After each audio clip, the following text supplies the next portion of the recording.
Okay, thank you all for joining. My name is Charisse, and the title of my speech is Why You Do What You Do, Reinforcement, Punishment, and Everyday Decisions. Did you know that your behavior, what you eat, how you scroll, and even who you date is being shaped every day through reinforcement and punishment, whether or not you know or not? Neuroscientists and behavior analysts agree that nearly all human behavior is influenced by consequences and not just conscious choice. This is noted by Wolfram Schultz, a professor of neuroscience at the University of Cambridge, who also wrote a textbook highlighting this topic with his colleagues. Have you ever tried to break a bad habit, train your pet, or maybe even start a good habit? Then you've definitely dealt with these concepts already.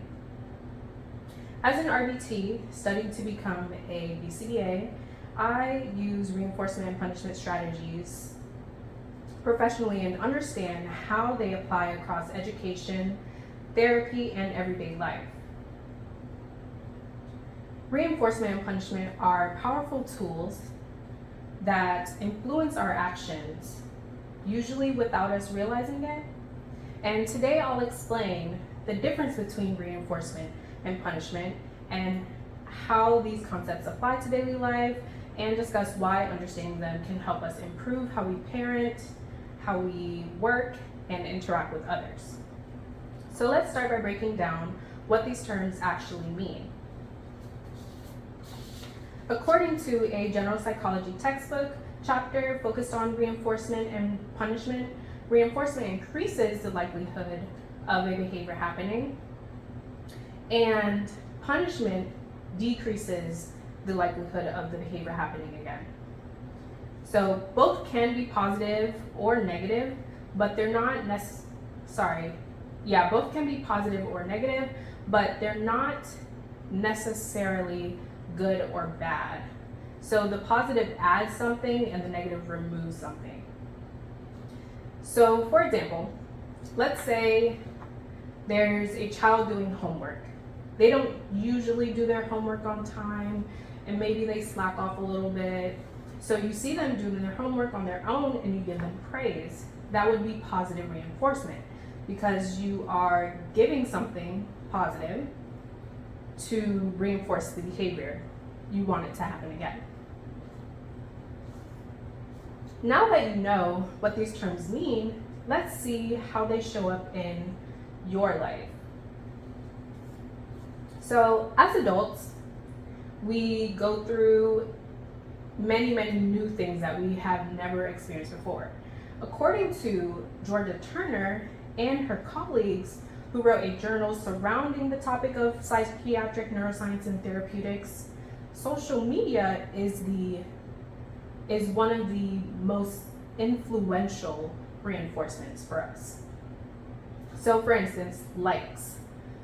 You post a picture or a video or anything on social media, and what you're looking for is engagement.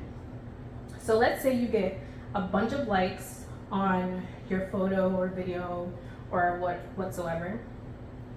That is positive reinforcement, because you are getting something, right? The likes, and it's reinforcing your behavior. You're likely to post again if you receive a bunch of likes. And on the flip side, maybe you don't get many likes, then that will be negative punishment. You're not receiving much, and you're probably not going to post as much either.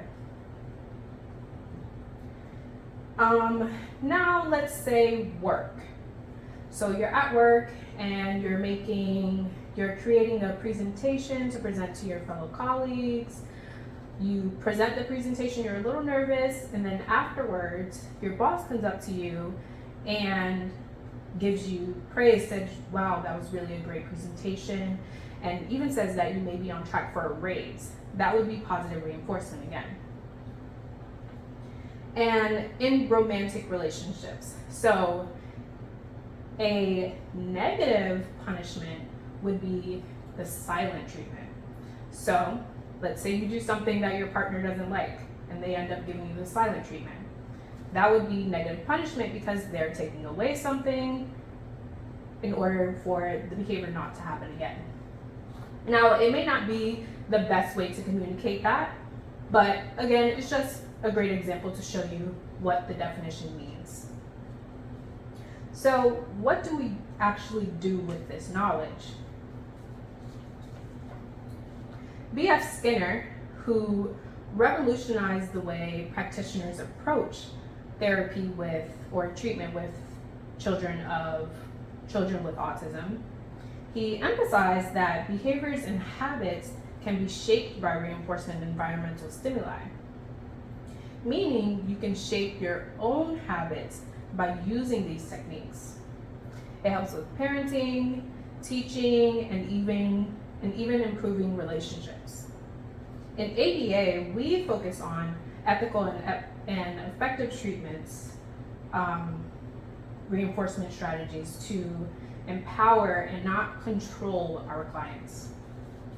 But if there's anything you need to remember that whether or not you're aware of it, reinforcement and punishment are constantly shaping your actions. And today we explored what reinforcement and punishment really are, how they weaved into our daily lives, and how we can use that knowledge to our advantage. So the next time you catch yourself grabbing your phone just to check how many likes you have, remember that that is positive reinforcement, and that's okay. Thank you.